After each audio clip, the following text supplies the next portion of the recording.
pagdating ko doon, yung isang pare na may Australiano, lumapit sa akin at ang sabi niya, Bishop, pwede ba tayo magtayo ng technical school dito sa ating diocese? Eh sabi ko, okay naman, siyempre, dahil yan ang makatutulong sa mga kabataan. Actually, ang education, ang number one na nakakatulong para sa development ng mga kabataan, lalo na sa pag-ahon sa tinatawag natin kahirapan, poverty. That's the best and the only way na makaahon tayo sa poverty.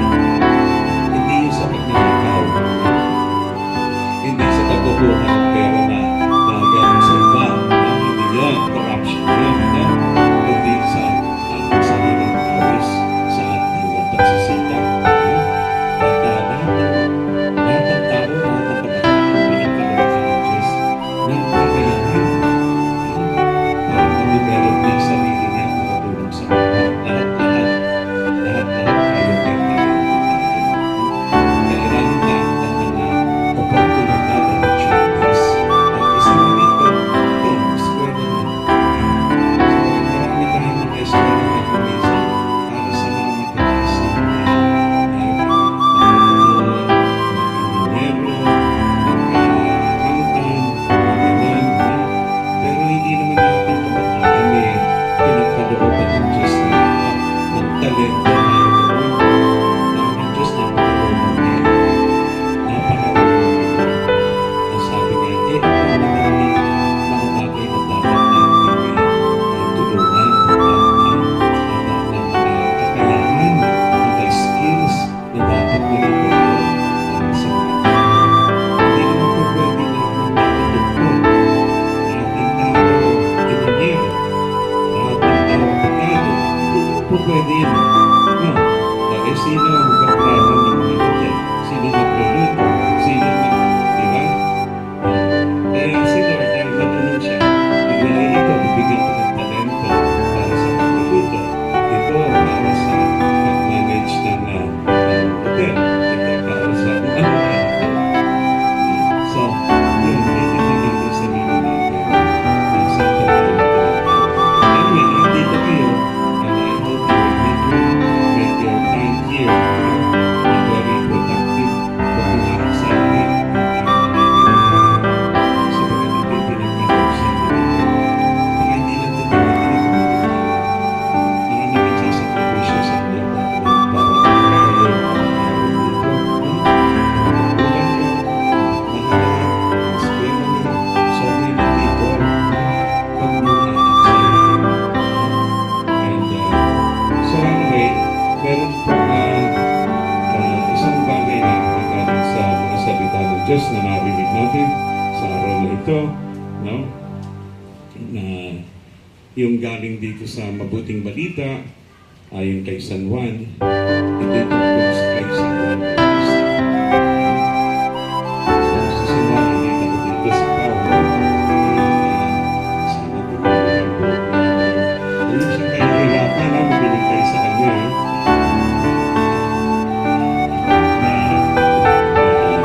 Magaling dyan, masaya si Paulo.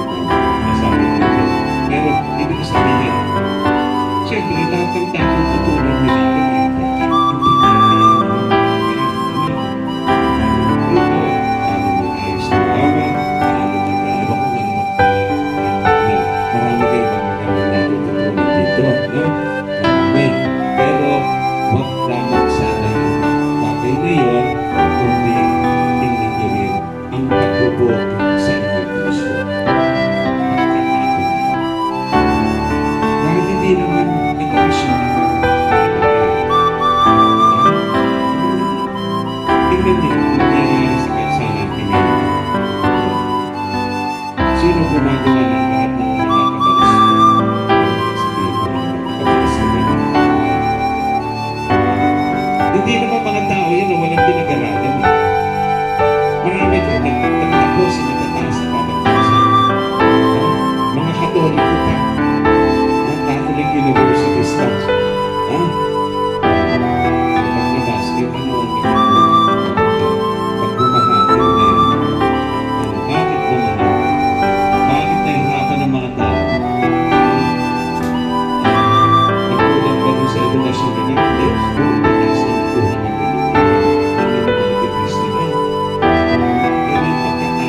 puso, siguro kung titignan ni Lord, yung puso, yung mga values nila, inasa sa puso nila.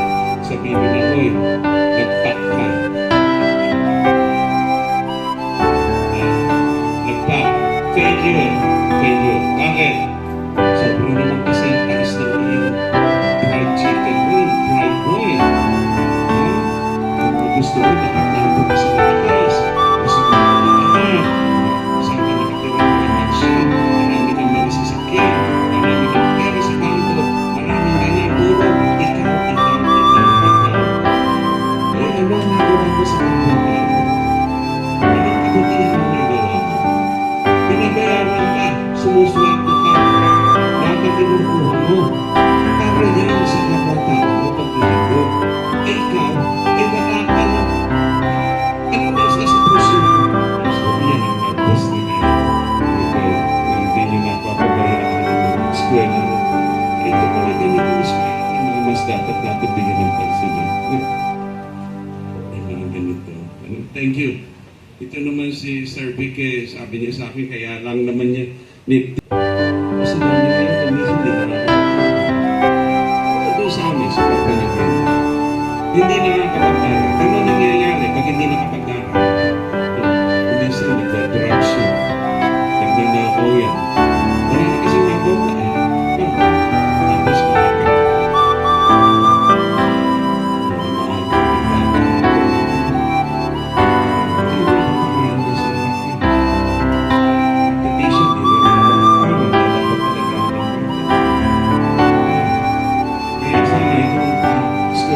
Tinutulungan kayo, maging disiplinado naman kayo. Discipline. Alam niyo, nasasabihin ako sa inyo. Doon sa Pagpilipinig, may isang eskwelahan doon. Ang tawag kayo, De La Salle. De La Salle. Tawag din ng mga De La Salle Brothers. Nung nandoon ng mga De La Salle Brothers, yung eskwelahan na yun, puro mga lalaki. Maayos. Maayos yung eskwelahan. Tapos, ngayon, dahil kundi naman sila, umalis yung mga brothers. Binigay yung eskwela na sa mga great people. No? Ngayon, ano nangyari sa eskwela na? Ay, bumagsak ang standard. Hindi lang bumagsak, pati yung mga kabataan na gulo-gulo. May mga kabataan nag-ano, alam na yung satanic cult. Hindi sinasamba na upang makapasok sa Kristo.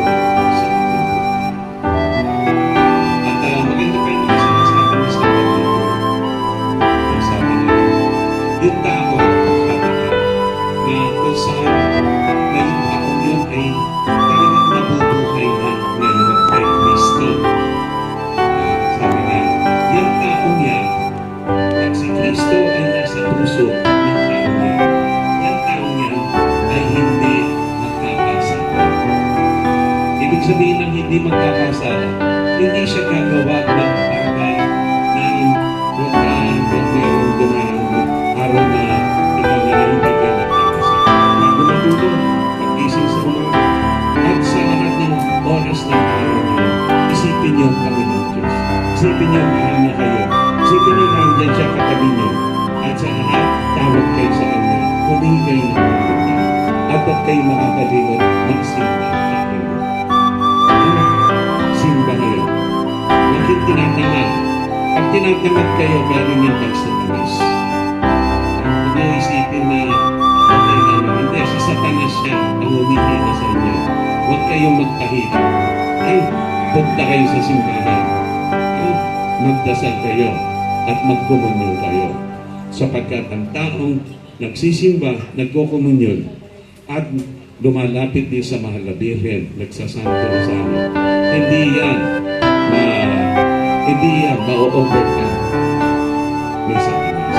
Tutulungan kayo for your own sa buhay niyo na maging successful kayo, maging maayos ang inyong buhay, at sana po ay kayo makatapos at makapagtungkol, makapagtungkol ng maayos. At sana kayo, umakyat kayo ng umakyat sa inyong kung ano man ang ginagawa niyo. Dahil meron ako mga kilala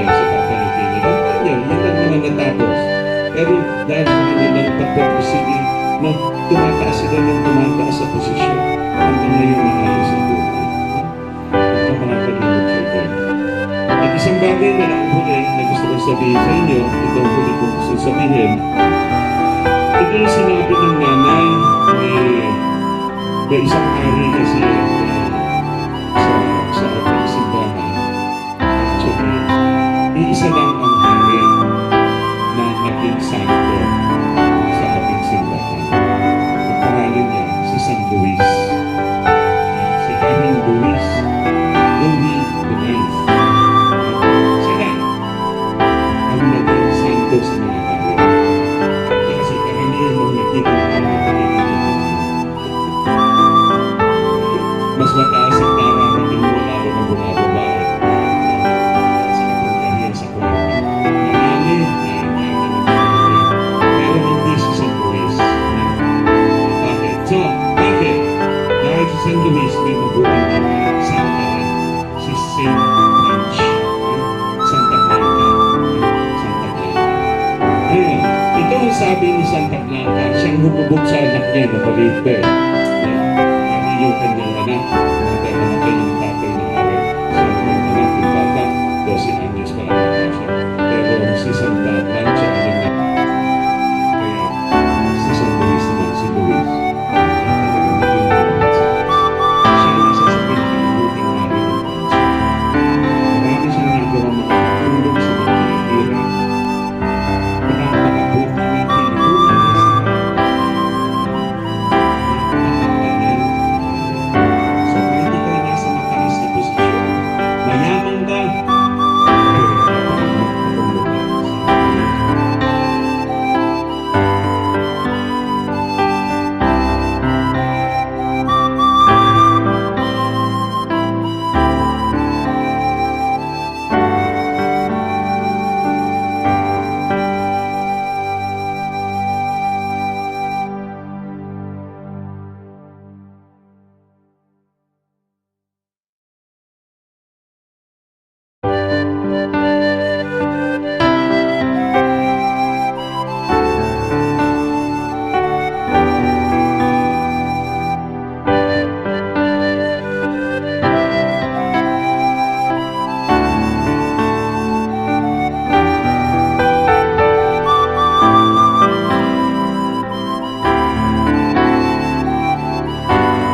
We offer you, Lord, the bread of life and the chalice of salvation, giving thanks that you have held us worthy to be in your presence and minister to you.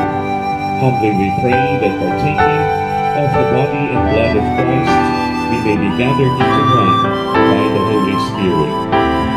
Remember, Lord, your church spread throughout the world, and bring her to the fullness of charity together with Leo, our apostles, and all the saints, and Michael, who have pleased you throughout the ages. We may merit to be co-heirs of eternal life, and may praise and glorify you through your Son, Jesus Christ. Through him and with him and in him, O God, Almighty Father, in the unity of the Holy Spirit, all glory and honor is yours forever and ever.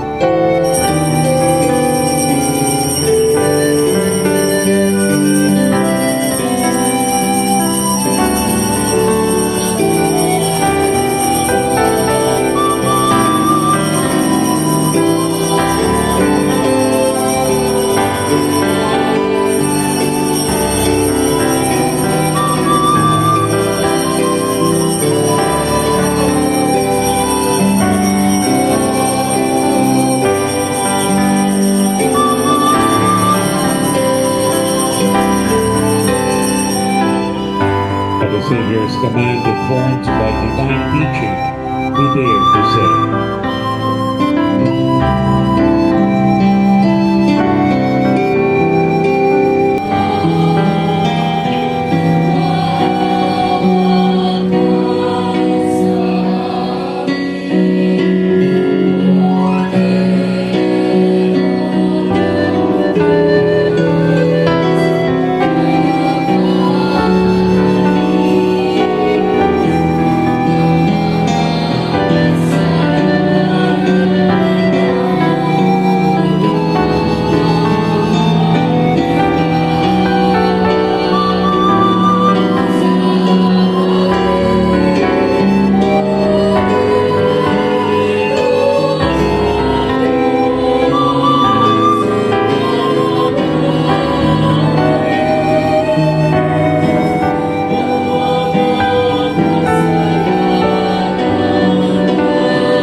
nag-aalis ng mga kasalanan ng sanlibutan. Mapapalad ang mga tinatawag sa piging ng Kordero. Panginoon, hindi ako karapat-dapat na magpatuloy sa iyo, ngunit sa isang salita mo lamang ay gagawin mo.